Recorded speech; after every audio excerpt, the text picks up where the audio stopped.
중부발전 가족 여러분 안녕하세요. 행복자산관리연구소 김현우 소장입니다. 자, 머니가 되는 에너지 두 번째 시간인데요. 오늘도 중부발전 가족 두 분 모시도록 하겠습니다. 안녕하세요. 안녕하세요.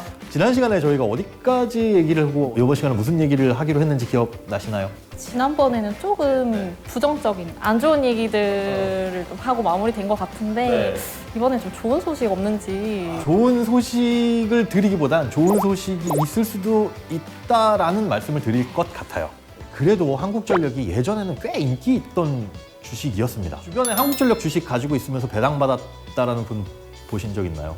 지인의 아버지분이 좀 이렇게 많이 사두고 계신데 근데 막 좋았다는 얘기는 못 듣긴 했어요. 좋았다. 아마 최근에는 몇 년 동안 못 받으셨을 거고 배당 받아보신 적 있으신가요? 단 한 번도 없습니다. 주식 투자 언제부터 하셨다 그랬죠? 한 달 됐습니다. 한 달. 배당은 언제 받는지 아세요? 모릅니다. 보통 연말에 맞지 않나요? 연말에 배당을 주지는 않고 연말에 주식을 들고 있어야 배당을 받을 수가 있어요. 배당이라는 거는 사실 그 기업의 이익을 나눠 가지는 거잖아요. 제가 치킨집을 한다고 볼게요. 한 1억이 필요한데 제가 5천만 원밖에 없어요. 두 분께 2,500 투자를 해주십시오. 그러면 이 치킨집에서 나오는 이익의 4분의 1, 4분의 1을 드리겠습니다. 이게 사실 배당인 거거든요. 근데 치킨집이야 매달 이렇게 드릴 수 있죠. 그런데 회사 같은 경우에는 그걸 매달 할 수는 없으니 1년 동안 얼마가 나왔는지 보고 그거에 대해서 결정을 해요. 그리고 이익 난 거를 주주한테 다 나눠주지는 못하죠. 치킨집도 다음 달은 메뉴 하나 늘려보고 싶은데 이거 500만 원 이익이 남았지만 이거 메뉴 개발비에 한 200만 원 정도 쓰고 우리 300만 원만 나눠 가집시다. 그러면 이렇게 우리들끼리 회의를 하는 게 사실은 주주총회. 이 기업의 주인들이 모여가지고 이건 이러니 저건 저러니 찬성이니 반대니 하는 게 이제 주주총회인 거고, 우리 치킨집 같은 경우는 계속 지금 처음부터 끝까지 지금까지 주주잖아요. 근데 상장돼 있는 기업들의 주식은 오늘 샀다가 오늘 팔 수도 있고 내일 팔 수도 있고 1년 내내 쥐고 있을 수도 있고, 그러면 누구한테 줘야 될까요? 마지막 날 가지고 있는 사람? 거의 비슷해요. 1년 365일 중에 딱 하루만 갖고 있으면 됩니다. 딱 하루. 그러니까 그게 마지막 날은 아니고 우리나라는 주식시장이 12월 31일은 무조건 쉬어요. 하루는 쉬는데 그 전날까지 주주명부에 이름이 들어가 있어야 돼요. 근데 그 주주명부에 이름이 들어가려면 주식을 사실은 우리가 오늘 사면 내 계좌에 오늘 들어온 것 같지만 김현우라는 사람이 이 주식의 소유주라는 거는 이틀 후에 기록이 됩니다. 그러니까 마지막 날에 이 장이 열리는 날에 내 이름이 주주명부에 등재가 되기 위해서는 그보다 이틀 전에 주식을 매수를 해야 되겠죠. 그러면 12월 28일인가요? 그때쯤이에요. 그러니까 중간에 이게 빨간 날이 끼고 뭐 하고 하면은 그게 앞뒤로 왔다 갔다 할 수는 있는데 그때쯤이라고 보시면 돼요. 이게 핵심적인 건 뭐냐면 그 하루만 주식을 들고 있으면 1년치 배당금을 내가 받을 수 있다. 그럼 그날이 다가오면은 주식 가격이 조금 더 비싸지나요? 그렇죠. 그 날짜가 다가오면 주가가 살살살살 오르기도 해요. 그래서 그 연말에 배당주 많이 관심 가지라고. 근데 사실 연말에 배당주 관심 가지면 이미 늦습니다. 미리 갖고 있었어야지 그 쫓아가지. 안 그러면 그냥 비싼 주식 사거든요. 한국전력의 주식을 사는 입장에서 가장 호재는 뭘까요? 전기요금. 전기요금 인상. 전기요금 이제 막 100원씩 올리겠다. 200원씩 올리겠다. 근데 그게 불가능하죠. 일단 2026년까지로 정부는 계획을 잡고 있는데 이 3년 동안 적자를 만회를 하려면 지금보다 전기요금을 킬로와트 시당 51원 이상을 올려야 됩니다. 그래야 적자폭을 줄일 수 있는데 못 올리죠. 왜 못 올려요?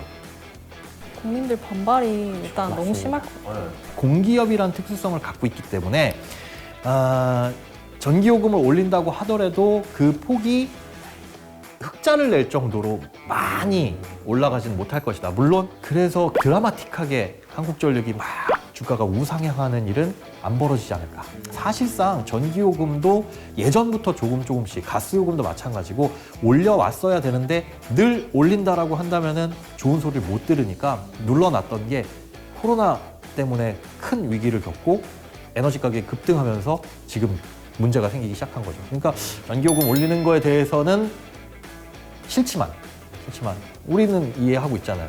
다들 이제 이런 공감대가 생기면 단기간에 많이 올리진 못하더라도 이제 꾸준하게 2026년은 조금 무리일 것 같고 2030년 정도쯤 그래서 일부에서도 말씀드린 한국전력을 장기 투자하는 건 어떨까?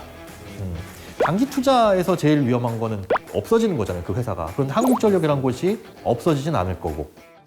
그런데 이제 최근에 난방비가 많이 올라서 이제 난방 폭탄을 맞아서 좀 아끼려는 분들이 많은데 맞으셨어요? 네, 저도 맞췄죠. 저도 깜짝 놀랐어요. 작년 비해가지고 2배? 저희 집도 네. 그런 것 같아요. 맞아요. 그런데 전력 요금이 올라가면은 이제 전기를 좀 아끼게 돼서 좀 전기요금 폭탄이라고 할 정도로 우리가 전기 쓰는 게 굉장히 부담될 정도의 가격이 되면 아마 전기는 덜 쓰게 될 겁니다. 그러면 일반적인 기업에서는 매출이 주는 거죠. 안 팔리는 거니까. 전기를 덜 쓰면 전기가 안 팔린 거니까 매출이 주는데 그러면 이익도 줄어들 건데 지금 한전 입장에서는 오히려 지금은 팔면 팔수록 손해니까 사람들이 전기를 안 써주는 게 더 이익인 상황. 양방으로 이익인 거죠. 전기요금이 올라가면 전기요금을 조금 더 많이 받을 수도 있고 그래서 좋고 전기를 좀 덜 쓰면 덜 손해보니까 그래서 좋고 이거는 호재로 작용할 수도 있어요. 전기 쓰는 수요가 조금 줄어들면 한전의 적자도 좀 줄어들지 않을까. 그러면 한전의 적자가 줄어든다라는 적자폭이 좀 줄었다라는 소식이 들려올 즈음에는 한국전력 주가가 오르지 않을까라는 생각에 지금부터 사시는 분들도 계실 거예요. 그 잠깐의 이익 보려고. 근데 여름 되면 또 마찬가지겠죠. 여름에 막 에어컨 막 빵빵하게 돌리면서 손에 막 마구마구 보면 그때는 또 적자폭이 늘어날 테니까. 호재라는 것도 어느 방향에서 보면 호재고 어느 방향에서 보면 뭐 악재고 그렇기도 하고 그게 어느 기간을 두고 봤을 때는 장기적으로는 호재인데 단기적으로는 악재일 경우에도 있고 그래서 한 가지의 정보가 여러 가지로 해석될 수 있다는 거 그거는 좀 염두를 해두셨으면 좋겠습니다. 그러면 소장님께서 보시기에 앞으로 한국전력은 흑자 전환이 가능하다고 보세요? 앞으로라고 한다면 언제요? 제가 살아생전에? 까지 안 가요. 모르죠. 저 수명도 얼마 남았는지 모르니까. 10년 정도? 10년 정도는 하지 않을까. 왜냐하면 정부가 계획을 잡은 게 2026년이었고 네. 그때까지는 못할지언정 그래도 너무 질질질질 끌고 갈 수는 없는 문제고 앞으로 이제 에너지 전환이라든가 이런 것들을 생각해 보면 전력 수요는 더 늘어나게 될 텐데 그렇다고 해서 대규모 공기업이 휘청휘청거리게 그냥 두고만 볼 수는 없을 것이고 어떤 방법을 강구해서라도 큰 폭의 흑자는 못 내더라도 적자는 줄이겠죠. 적자는 줄일 텐데 그게 당분간은 아닐 것이다. 그렇게 판단을 하고 있습니다. 사실은 한국전력은 변수가 많잖아요. 그러니까 요금 인상에 대한 이슈뿐만이 아니라 이 전력을 사오는 가격, 그 가격을 또 한국전력이 100% 통제할 수 있는 것도 아니고 발전회사들이 원료를 사오는 가격 이런 것들 대내외 변수에 굉장히 많이 묶여 있는데 공부할 게 너무 많아요. 들여다볼 게 한국전력은 단순히 전기를 도매로 사와서 소매로 파는 회사 정도가 아니라는 거죠. 너무 부정적인 얘기만 했나? 아니에요. 그래도 더 떨어지진 않을 것 같아요. 더 떨어지진 않을 것 같으니까 뭐 투자하시는 분들, 투자를 하시려는 분들은 뭐 참고를 하셨으면 좋겠습니다.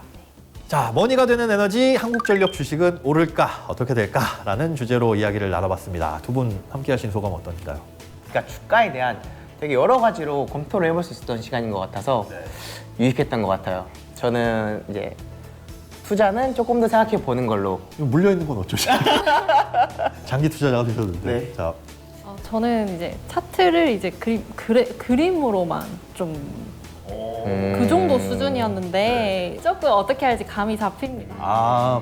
기존에는 그 차트로만 보고 여기에서 이만큼 떨어졌네. 그럼. 그러니까 저점이네. 자, 그런데 모든 투자는 공부가 필요한데 확실한 건 공부를 한다고 해서 반드시 수익을 내는 건 아닙니다. 최소한 필요한 게 공부인 거고 공부하면 할수록 하면 할수록 투자는 안 하는 게 맞겠다 라는 생각이 드실 거예요. 그럼 그때 실질적으로 투자를 손을 대는 게 가장 좋은 거 아닌가. 왜냐하면 안 그러면 덜컥했다가 물려놓고 손해보고 나오는 그런 경우가 많이 있거든요. 앞으로도 공부 잘 열심히 하셔가지고 성투하시기 바랍니다. 투자 정보는 이 참고만 하시고요. 투자에 대한 결정은 본인이 내리셔야 된다는 점 유념하시기 바랍니다. 자, 함께해 주신 이 정태순, 황수정 주임님 감사합니다. 수고하셨습니다. 자, 그러면 다 같이 외치면서 마무리해 볼까요? 머니가 되는 에너지!